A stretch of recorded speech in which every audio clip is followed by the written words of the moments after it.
Ladies, alam mo ba kung mahal ka ng lalaki na yan? Hello guys! So, ang topic natin for today, eto, paano mo malalaman kung mahal ka ng lalaki? Kung gusto mong malaman ito, kung nakaka-relate ka, panoorin ito.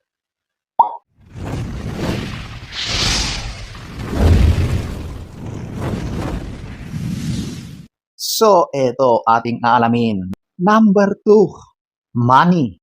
Alam nyo, ang lalaki, kapag mahal niya ang babae, hinding-hindi kanyan kukuriputan. Kahit yung lalaki ay maraming pera or yung normal na lalaki, ginagastusan ka.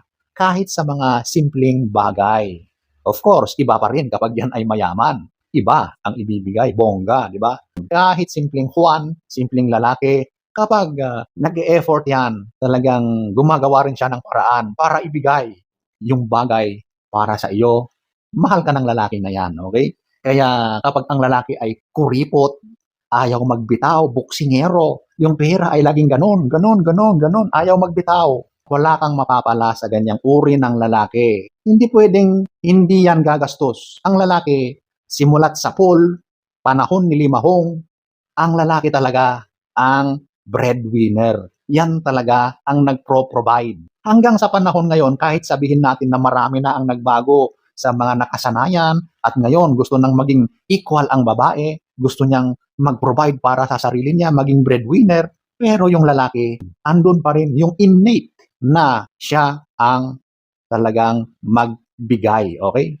So, paano mo masabing mahal ka ng lalaki kung hindi ka man niyang kayang libre ng pamasahe, di ba? Magde-date kayo, tapos, syempre, hindi maiwasan na gumastos. Diyan dapat nagpapakitang gilas ang lalaki. Yung siya ang mag-o-offer sa mga babayaran, sa mga kakainin. Kakain kayo sa isang restaurant kasi nag-date kayo. Dapat ang lalaki ang magbabayad niyan, okay? Sa karamihan ng lalaki, yan ang kaligayahan ng lalaki. Kapag naililibre niya ang babae, ego ng lalaki yan eh, pride niya yan eh, na naibibigay niya yung mga simpleng mga bagay na yan sa babae. Yung mga simpleng pagbabayad ng pamasahe, pagbabayad ng kinain ninyo, yan, umpisa pa lang yan, nakikita mo na nag-e-effort siya. It means to say na meron siyang something sa iyo. Mahal ka niyan, okay? Ang lalaki, hindi kapag gagastusan, kapag wala siyang nararamdaman sa iyo. Ang lalaki, kapag naaalala niya yung mga special occasions ninyo or sabihin natin yung mga dates na mahalaga sa inyong dalawa, nagbibigay yan ng regalo. Hindi mahalaga kung yan ay mamahalin or mga simpleng regalo. Ang mahalaga is yung thought, yung effort na siya ay gumawa, bumili, kung anumang regalo yung ibinigay sa iyo. So, dyan makikita mo na mahal ka niyan kasi talagang ginagastusan ka niyan. Bumibili siya. It may be expensive, it may be cheap, but yung effort, yung thoughts niya ay nandoon sa regalo na iyon, okay? Yan ay isang tanda na mahal ka ng lalaki. Karamihan ng lalaki, kapag mahal niya ang babae, ginagastusan talaga yan. Hindi ko sinasabing lahat, but majority. Kasi may mga lalaki rin na walang kakwenta-kwenta, na sila pa yung ginagastusan ng babae. Nakakahiya yun, okay? Pero may mga ganyan, okay? Dahil sinasamantala nila yung pagmamahal ng babae sa kanila, sila na ngayon yung nagiging linta, tagasipsip kung ano yung kaya nilang mahuthot sa babae. Maling-mali yun, nakakahiya yun sa mga kalalakihan. Meron mga ganyan talaga, hindi maiwasan, okay? Pero majority talagang paggagastusan ka ng lalaking nagmamahal sa iyo. At kahit ganon na binibigay lahat ng lalaki sa inyo, dahil mahal na mahal ka, mas maganda pa rin na ikaw na babae, meron kang source of income, okay? Independent ka. Kahit binibigay ng lalaki sa iyo ang lahat, yun ang the best. Kasi kapag ganyan, mas lalo kang mamahalin ng lalaki. Ibig sabihin, hindi ka palaasa. Kahit hindi ka man nabigyan, ay kayang-kaya mong tustusan ang sarili mo. Okay? So, ayan po, ang number 2. Number 1, eto, yung nag-i-invest siya sa iyo ng time, oras. Kapag kayang-kayang gawin ng lalaki yan sa iyo, sigurado na mahal ka niyan. pagdating sa oras, napakarami ang hindi kayang panindigan yan. Okay?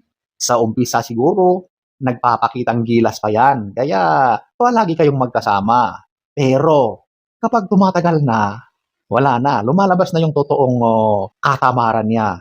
Alam nyo, sa lalaking nagmamahal, hindi yan nagbabago sa kanyang ginagawa. Sa mga oras na magkasama kayo, consistent yan. Okay? Dapat quality yung time na ibinibigay sa iyo. Maaring once a week lang kayong magkita, pero yung time naman na iyon na talagang naubos yung buong maghapon na kayo ay nagsama, nag-enjoy kayo. Kung ano man yung ginawa nyo, talagang sulit na sulit yung isang time na nagkita kayo. Kahit once a week lang kayong nagkikita. Compared naman doon sa quantity. Madalas na kayong magkita. Araw-araw kayong nagkikita, nagkakasalubong dyan. Pero wala lang, di ba? Kumbaga, walang kwenta yung pagkikita nyo.